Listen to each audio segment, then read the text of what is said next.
Pakalbėti apie mano top 4 kostiumėlių brandus. Pirmasis būtų Rare prekinio ženklo, dėl kurio gaunu daugiausiai klausimų. Tai aukštaūgės man pritars, kad rasti ilgas kelnes kartais būna iššūkėlis, o šitas prekinis ženklas turi keletą modelių ir kas yra žemesnio ūgio ir kas yra aukštesnio ūgio. Turiu tokį tamsiai mėlyną kostiumėlį ir dar va toks džinsinis. Jūs matėt, kokio ilgumo kelnes yra.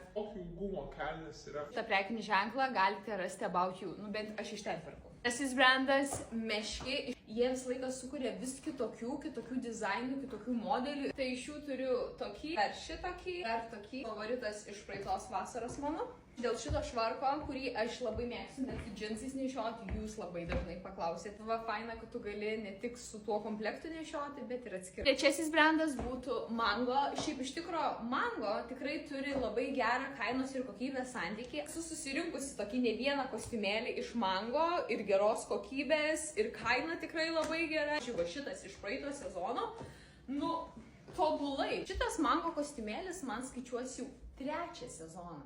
3.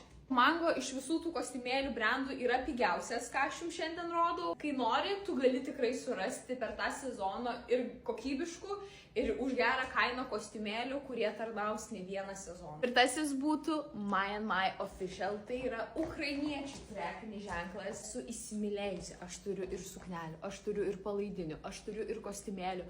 Nu, ta prasme, kokybė fantastinė, modeliai fantastiniai. Man labai patinka, ką jie daro. Aš linkiu, kad jie neprarastų to kūrybiškumo, ką sukuria kiekvieną sezoną. Tai jeigu ieškosit gražaus kostiumėlio, įsisaugokit šitą video ir taip, merginos, parašykit, koks jūsų kostiumėlių brandas yra favoritas ir gal jūsų dėka kažką atrasiu.